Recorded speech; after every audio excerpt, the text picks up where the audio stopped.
I just finished replacing the rear motor mount on a 2011 Honda Pilot, and I'll just go over what I did. So I watched some videos and ended up doing my own way. There was one guy on YouTube who indicated that you should remove all of the coolant lines and vacuum lines in this area. That was a really good recommendation, because that is the only way that the rear engine mount can be removed.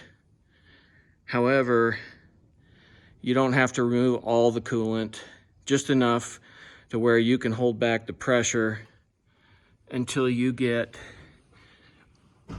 you can see here what I did was put a hose clamp, just some plastic and a hose clamp on the coolant lines.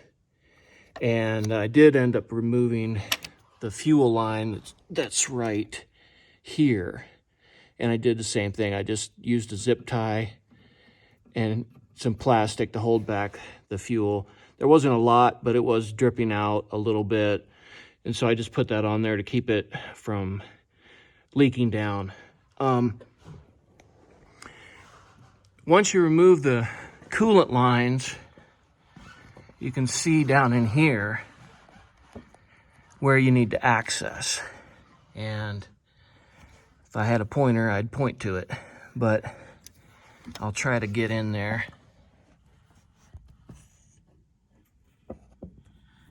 That's the motor mount right there with the large rubber device on it. And you can see that I have it bolted back up. That's the new one. This side of the driver's side that you're looking at is the side that's easiest to access these three bolts. The two on the base that are installed, and the one at the top is yet to be installed. That's for a top bracket that goes over that motor mount. And I'll do that as I finish up. That's just a U-shaped bracket, and it sets down on that bolt and one on the other side just like it. And so you have to pull that off to get access, easy access to the base bolts. So accessing the other side to get the top off, as you can see, is not easy. In fact, it's impossible. So what I did was I ended up raising the vehicle on a lift, and I removed the drive line. That gives enough access to get up in there and remove the three bolts on the other side as well. So I recommend that rather than struggling and going down through the engine compartment on the passenger side and taking off the ignition coil rail and all that. I didn't do that. I didn't have to do that because I had the drive line removed. Getting that thing out of there was quite a challenge, especially you can see there's a top bolt there on the engine mount where the motor mount screws in to the forward of the vehicle. That's also been replaced. And the only way to get that out and to get it back in is with a 14mm wrench. A socket will not fit in there no matter how much you lower the engine from the frame. It's just not doable. I tried a universal joint and everything. A universal joint, after I got it out, and when I was reinstalling the bolt that you see here, I did finger screw it in as much as I could, and then I was able to use a quarter, or I think it's a 1/4 inch universal joint and long extension just to get it screwed in enough, but I still had to come up from the top of the engine compartment. That's the only way to do this. Come up from the top of the engine compartment and reach your hand down where this video is showing, your arm actually, and go by feel and get your wrench on there and just patiently, methodically tighten that thing back up, and you'll get to a point eventually where it gets tight enough. Again, you're not able to get a torque wrench on there, so you can't torque that one down, but if you give it a good strong arm torque, you can be assured that it's going to stay in place just fine. I did also, when I lowered the drive line, I'll show you what I did, and I'll show you the access under there too.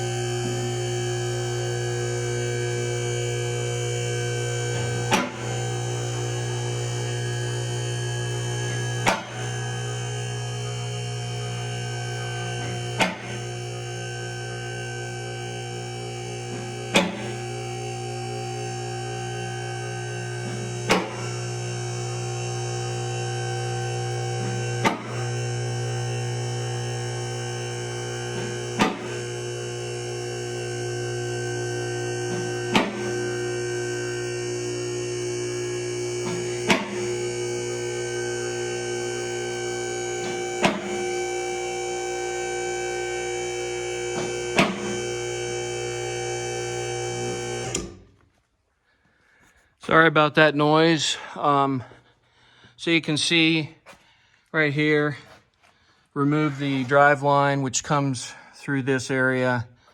And about in here is that safety bracket.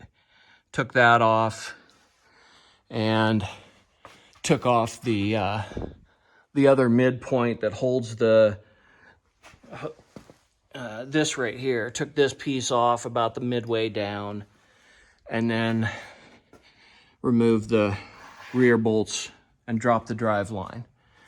The other thing I did in order to get up in here and access this area, you can see is much easier with no drive line right in this area. I also removed these bolts for the suspension. The outer smaller part of the arm bolt first, completely remove that on both sides first, and then slowly lowered this bolt out. It's a very long bolt, and you can see that it can be removed quite a ways before it comes out.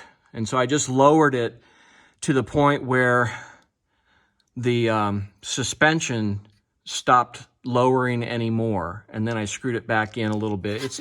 You can see it's loose, but it's tight, if you will, on both sides. And by doing that, you're able to get up in here, and there's one of the bolts is right here where my finger is. You can reach all 4 bolts from right in here, and you can start the top bolt, which is right here where my forefinger is. I know it's kind of dark in there, but I don't have my light with me. I left it on the engine. It's right there, that bolt. You can start that by hand. You can also start, for removing it, you can start it by hand as well down here. And that's a lot easier than going through the engine compartment like I showed you before. So I would recommend you really can. You can start down here under the car, remove the drive line, do the suspension lowering on either side, and you can take off this bracket. It's in the way, so I just took it off and moved it out of the way. Getting this plug, this electrical connection on the back of it goes into the back of the motor mount for control.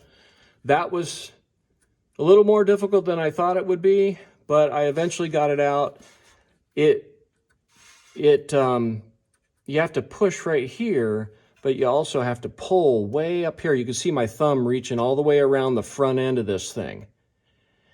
So that's kind of challenging with your hand. You might be able to do it with two hands, but it'll eventually come off. Exercise some patience there. I also accessed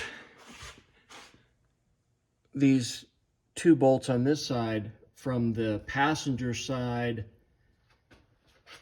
wheel well. You can see both bolts right there. And you can get in there and remove those two bolts from this side as well. If you need to see them rather than go by feel, you can do that. I did that. But then after it was all said and done, realized I could have done it from the driveline access.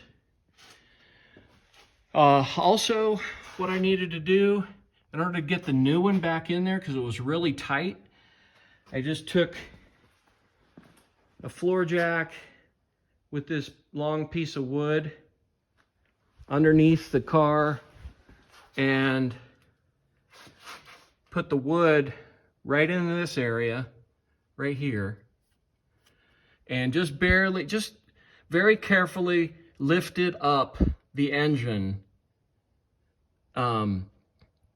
because the engine is obviously attached to that big bracket that this top bolt screws into, and you need some clearance in order to get this beast back down in here and around these hoses right here and get that base moved over.